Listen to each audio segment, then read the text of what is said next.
This one will be better. This one will just be better. Oh, hi. Don't worry. I just started recording like 45 minutes ago and almost finished the entire thing. And then I realized I never pressed record. Second time's a charm. Sometimes you just wake up and you're halfway through a journey. And that's where we are. I've been doing a video for every song on the record. The record in question is called Dreaming in the Void, and it's mine. And I put it out like 2 months ago. And I would love it if you went and listened to it and go tell everybody and please blah, blah, blah, blah, blah. Thank you. By golly, today's track number 7. So that means for all you math nerds out there, that we are over the halfway point.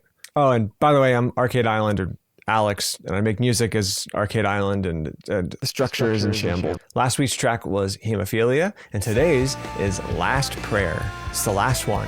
No more prayers. If you ask for one more prayer, so help me God. I was sitting down at that there piano, and that opening chord and melody combo just came to me when I was noodling around one day, and I recorded it with MIDI tracks in Studio One as more of like an electronic R&B kind of thing. And then as this record started coming together and I realized I wanted to go more of like a alternative rock, post-hardcore direction, I kind of converted it, transcribed. I don't know. I throw out a new music term every week and I don't even check if it's true or not. Sorry to contribute to misinformation world. Let's dive in. So the first thing that you're going to hear, or really the last thing that you hear on Hemophilia, is this opening 4 count of me clicking the sticks together to start the drum track.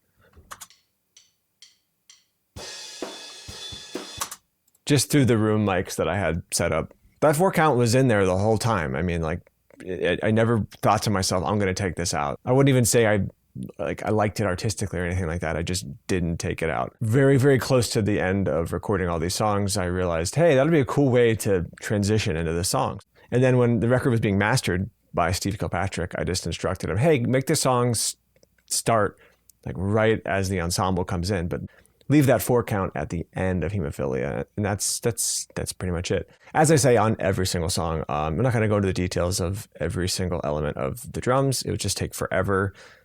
There's a little bit more on that in some of the other songs. If for some reason somebody would like my insight on how I recorded these drums, shoot me a DM, I guess. I don't know. I'm happy to blab more. They sound like this.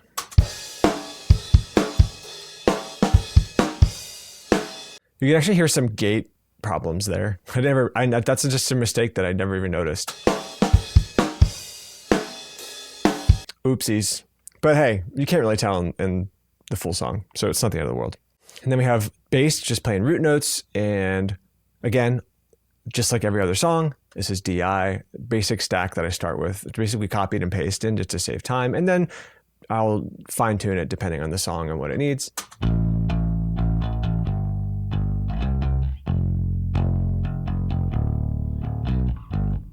Again, guitars here.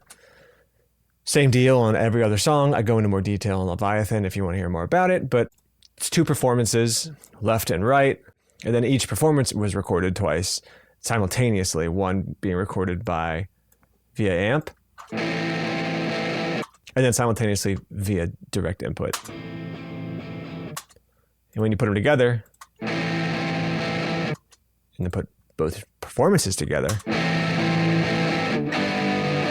and that whole shebang sounds like this together as an ensemble.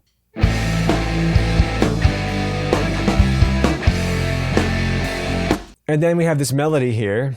The original demo was like at the very beginning before I converted this into a rock song. It was just like a little synth lead. And so I replaced this with a MIDI piano during the demoing and tracking process. And then I did the piano recordings, like the official tracking of the piano at the end. And I originally recorded this in the register that you hear it in the song, but I don't know, it just sounded a little bit too normie for my tastes, and I wanted to make it a little bit weirder. So I actually recorded it an octave down, so I transposed it down an octave and recorded it down there as this.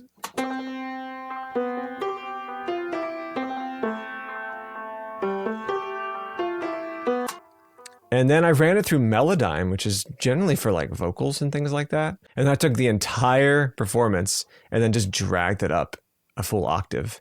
And doing it that way, as opposed to just going into the tracks controls here and telling it to just pitch it up by an octave, which would probably result in a cleaner sound, but maybe a little bit more chipmunky. This resulted in a much more warbled and distorted, like almost like a bad tape, if you will. And I think it sounds bizarre, and I really like it.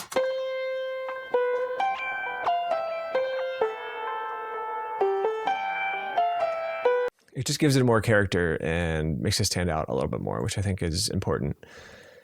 And then just in the background here to help carry those notes, boost them a little bit, and in case any of the identity of those notes gets lost in the mix, I have another synthesizer here to just kind of like support it, and it just sounds like this.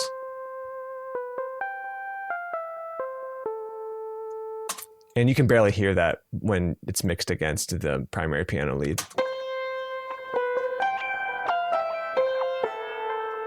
And the verse just kind of drops out pretty suddenly. When I was recording the verse, the chords that you hear here are these eighth note staccato piano chords. But when I originally did the demo, I did it on this MIDI piano, and I just played it real quick. And then, it's demoing, so whatever. I just grabbed all of the notes and then I like hard quantized them. And quantizing is you can take MIDI performances and then you can tell the computer, hey, make these in time. It's a very dangerous game. Don't go down it too much. If you quantize everything, it will start to sound bad. I did this just to be lazy in the demoing process to get it down. Turn it up so you can hear it.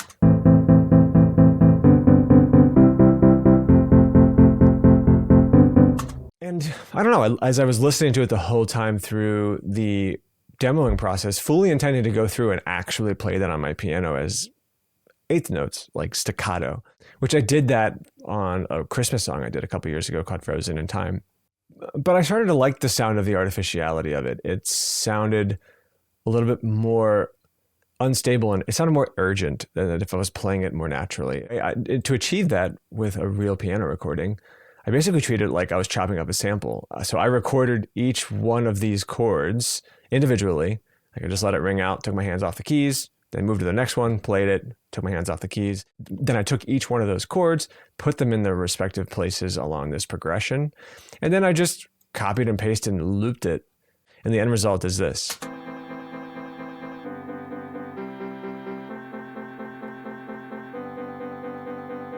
And when it's blended with the original chords, it sounds like this.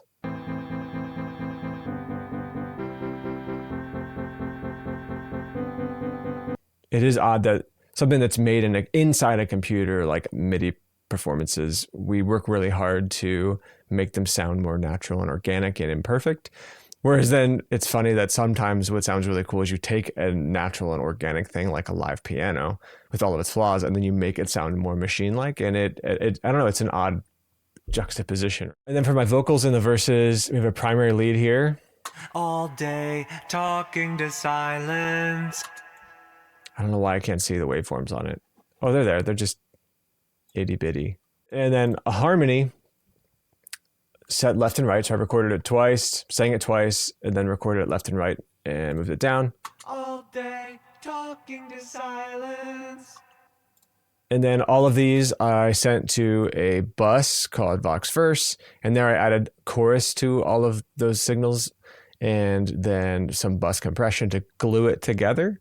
And then some reverb, and then the end result sounds like this. All day talking to silence, cold sweat. And then in the second bar of the verse, we have some percussion here, and very similar to some of the things I did on other songs for this record. A lot of Foley work and a lot of like sound design. The body of the kick here is exactly what I did in another song, which is take my fist and bang it against the piano bench here, and then put a gate on it to get rid of some room noise, put the submarine plugin in there to add some sub frequencies back in, and then I just added some texture and some EQ to shape it, and it sounds like this. That wasn't quite enough in the context of the song, so I added in a MIDI kick, just to add a little bit more attack and a little bit more of like a beater sound to help it cut through the mix a little bit more. And together they sound like this. And then the snare here, I have all the elements here. It's a little bit wonky sounding. These first two are me just wrapping my knuckles on like a Home Depot 5-gallon bucket or a Lowe's one. Actually, I think mine is Lowe's because Lowe's is superior. This is not a sponsored message. And the reality is you should shop at your local hardware store if you even have one. Maybe Netflix will just buy that too.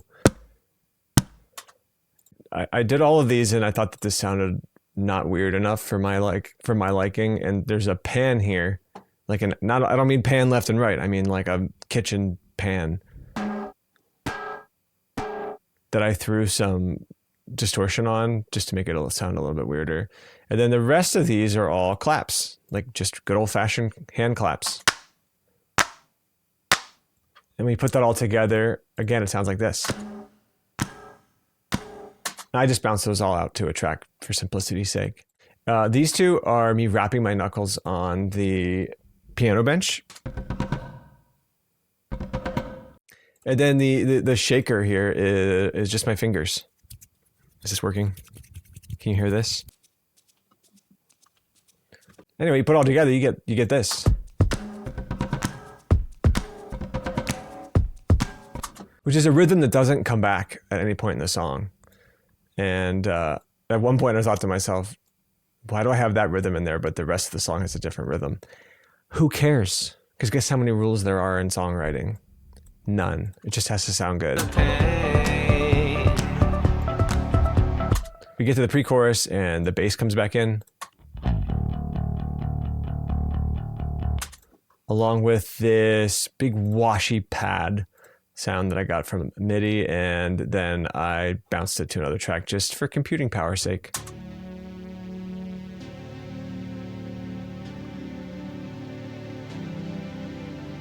And that last chord there is important because it modulates a little bit. Because the key changes slightly. It's a different variation of the scale. And I wish I could tell you what scale it was, because I don't know. But the scale that's used in the key in the verses In the dark. is a little bit different than what's in the choruses. Getting from the verse to the chorus was actually a little bit of a challenge. And so getting into this pre-chorus was a way to kind of bridge the verses and the chorus. Because when they were smacked up right next to each other, it sounded like a different song altogether, and not in a good way.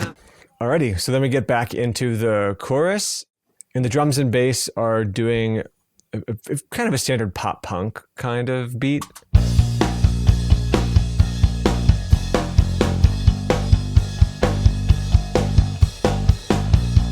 Right there, again, everything should talk to each other. And then on top of that, I have these heavier guitars.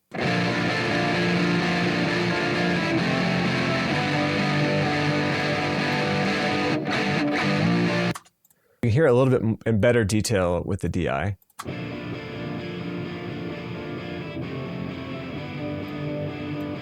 I actually love the way that those chords sound.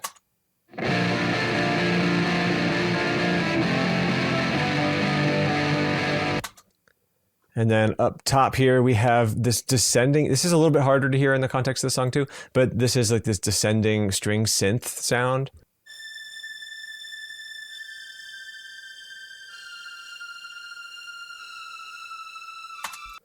Chorus vocals are doubled here, so we have this primary. Somebody out there.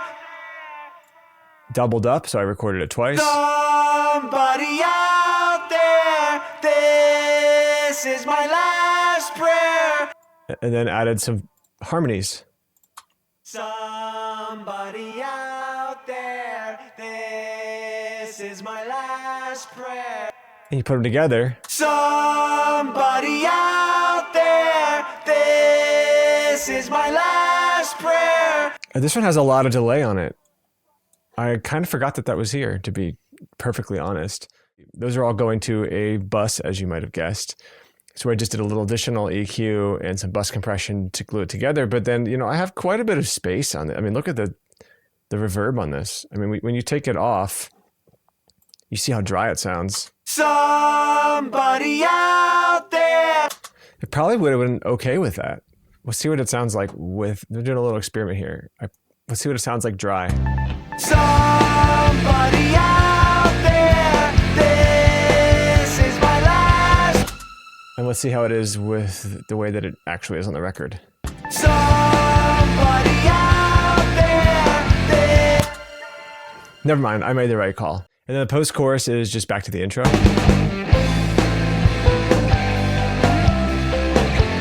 And then as we get into the second verse, those piano chords are gone, and most of the chord information is coming from the pad, the same one from the pre-chorus. It sounds like this.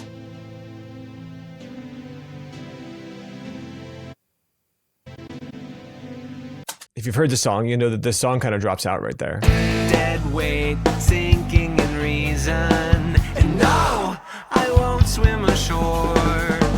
And that no that I say in the lyrics not only precedes that drop to just draw more attention to the no, but I also have some backing vocals here to kind of emphasize it. No! Listen, you can't be embarrassed when you're making art, okay? Because if you get embarrassed and you try to be cool when you're making art, it's gonna sound like ass. And I'm just gonna go ahead and make the assumption that this doesn't sound like ass, but you can't really tell. And no, I won't swim ashore.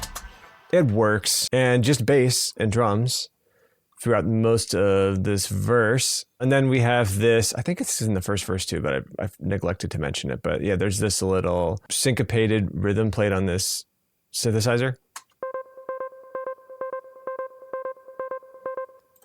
Just adds a little more tension. I see smiling faces, all hope, no hate. And then we get into the second chorus. Everything is pretty much the same, except I added one little thing here, which hopefully you can hear when you listen to it. So the chorus comes in. Somebody out. That little bit of silence or quiet just before the chorus makes the chorus hit a little bit harder, and a little arrangement trick for you. But then I added this guitar lead here.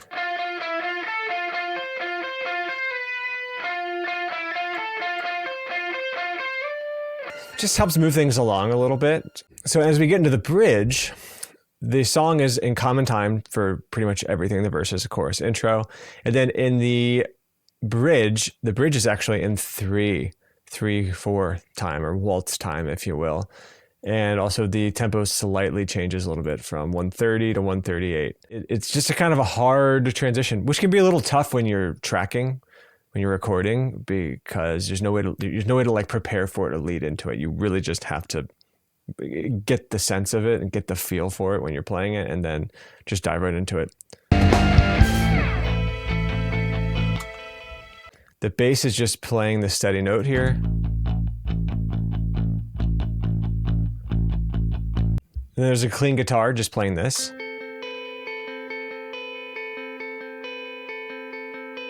And then the whole time, the string synth up here is playing sort of random notes.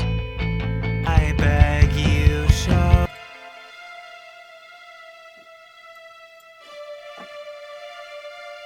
Would Just, I don't know, give it a little bit more atmosphere. And that's pretty much the bulk of it. on my knees, I beg you, show me from.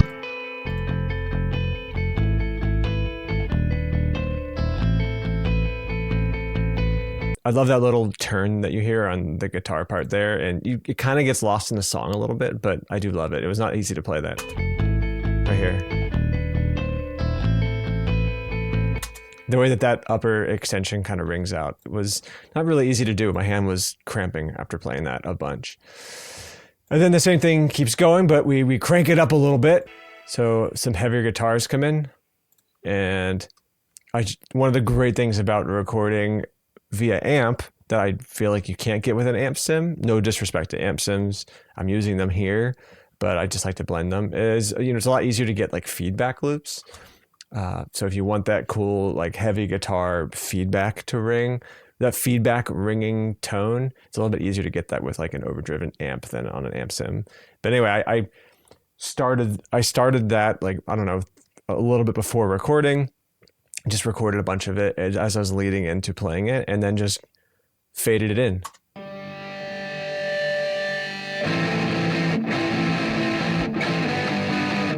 I mean, it's just a classic.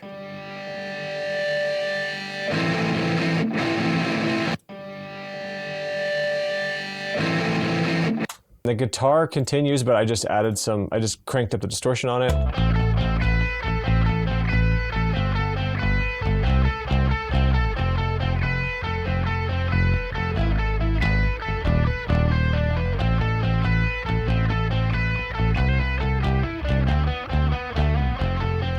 Can't really hear this either in the mix, a little bit, where I played this little like solo run.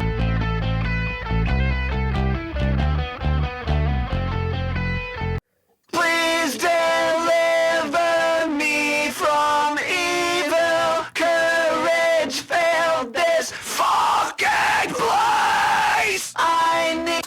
And I comped the screaming in there because I don't really know how. I'm not Chester Bennington, rest in peace. Screaming is really hard, and I've only just learned how to do it, sort of.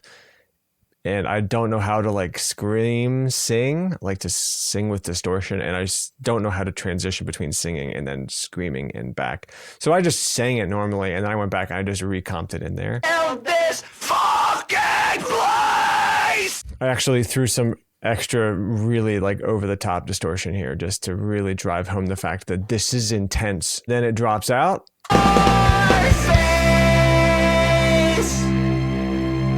And I use everything ringing out as a little place to sneak back in a return to the original time signature of like the first part of the song. So 1:30 and common time. And then we got a pick slide in there. Who am I, Tom DeLonge?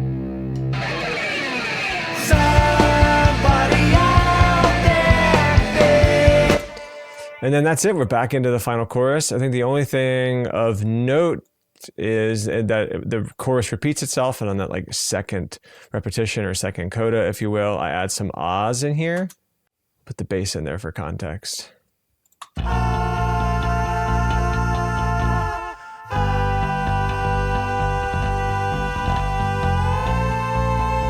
Yeah, there's a little happy accident right there. That's why there's a break. That was just for me playing drums.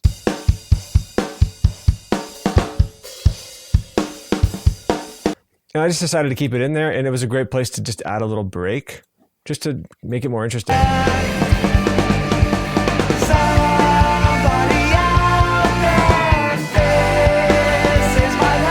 That is an entire song. It's the last prayer. It's the last one.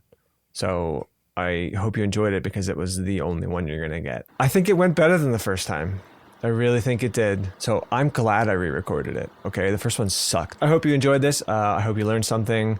It's just been fun to talk about something that I put a lot of work into and I care very, very, very deeply about. Thanks for tuning in. Those of you that tuned in, and tell people about it. Listen to my album. Stream it. Plaster it up everywhere. Play it for your dogs, your kids. Maybe not the kids, but who knows? I don't know. I'm not going to tell you how to raise your kid.